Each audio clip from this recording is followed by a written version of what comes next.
नमस्कार मित्रांनो, स्वागत आहे तुमच्या आजच्या ब्लॉगमध्ये। चला तर मग मित्रांनो, आज मी तुम्हाला घेऊन चाललो आहे आमच्या गावच्या रामलिंग मंदिराकडे।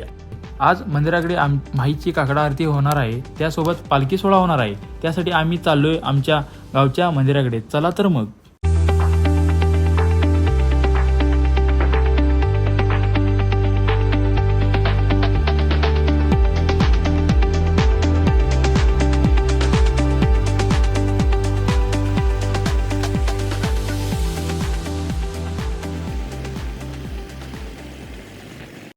फायनली आपण आता पोहोचतोय मंदिराकडे। तर मित्रांनो, हा प्रवास थोडा लांबवर गेला, कारण आमच्या गावापासून मंदिर अंतर आता खूप लांब आहे आणि धरणाचा सुंदर व्ह्यू बघत आता आम्ही पोहोचतोय मंदिरात।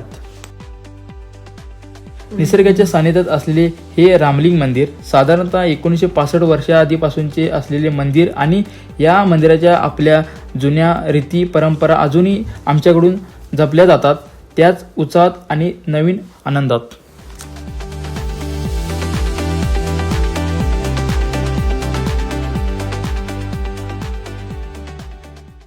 आता आपण पाहतोय मंदिराचा गाभारा, समोरच असलेले नंदीचे पाषाण आणि त्याच मागे महादेवाची पिंडी। अगदी मन भरून जाईल असे दृश्य मागच्या काही वर्षात आमच्या मंदिराच्या जीर्णोद्धार झाला आहे।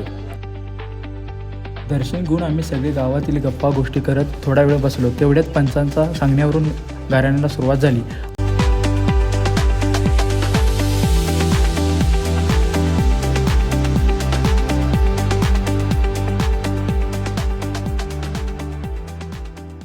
आणि त्याचबरोबर मानाच्या पालखीला सुरुवात झाली।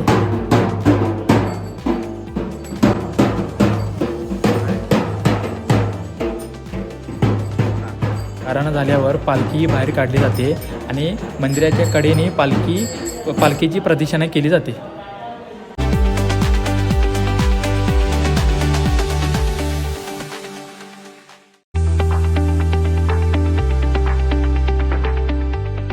हे सगळे सुरू असताना भजन म्हणत टाळ मृदंग यांचा गोड साथीने वातावरण प्रसन्न होते।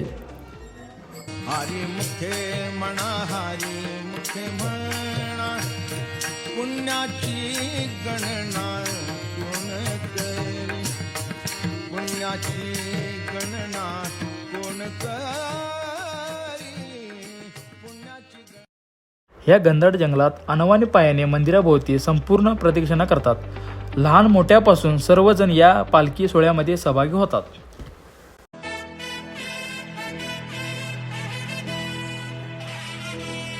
राईतील 5-6 देवस्थाने यांच्या समोरून पालखी फिरवली जाते। त्यातीलच महेंद्राचे एक मंदिर आहे। या देवस्थानचे दर्शन घेऊन परत पालखी मंदिरात आणली जाते।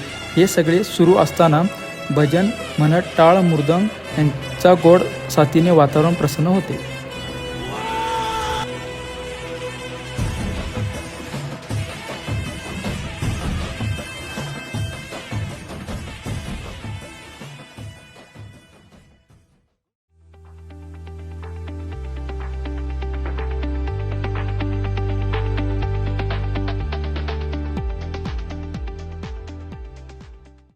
संपूर्ण प्रदक्षिणा करून आम्ही मंदिराकडे परत पोहोचतोय। अशा प्रकारे हा पालखी सोहळा संपन्न झाला आहे।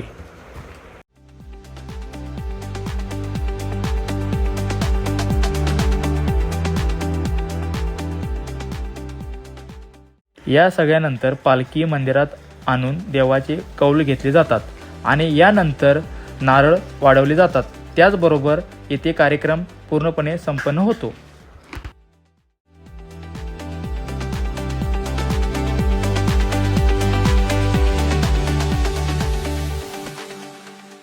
चला मंडळी, निघतो आता। घरी जाताना तोच नजारा बघत आणि गाड्यांच्या धुरळा खात चाललोय घरच्या वाटेने।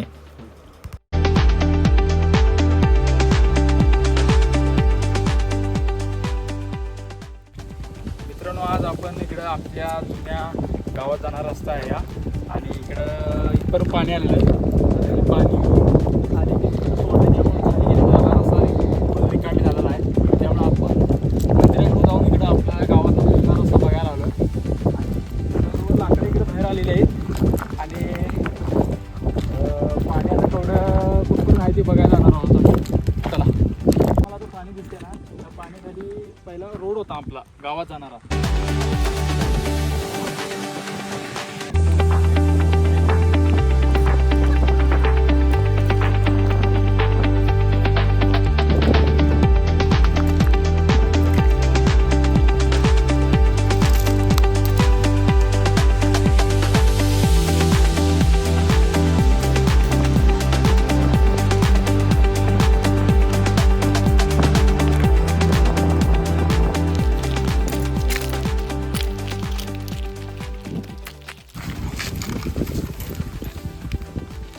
आपल्याला इथं पेरवाचं झाड असलेलं आहे, तेव्हा त्याला भरपूर पेरू लागली आहे.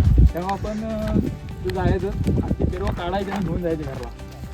एवढी पेरवं दिसलेत आपल्याला की भरपूर असं पिवळी झालेत. तेव्हा माझे मित्र सर्व जायला आलेत. आधीच पहिला नंबर टाकला आम्हाला गावचे काय काही संजीत सावंत आणि सुरेश शेडगे कुटुंब पडा आले पेरवावरती.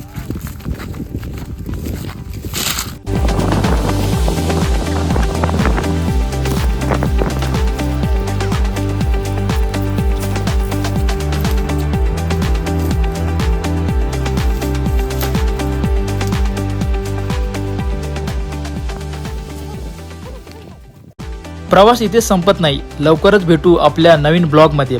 Good bye. जाता जाता लाईक आणि शेअर करा. धन्यवाद.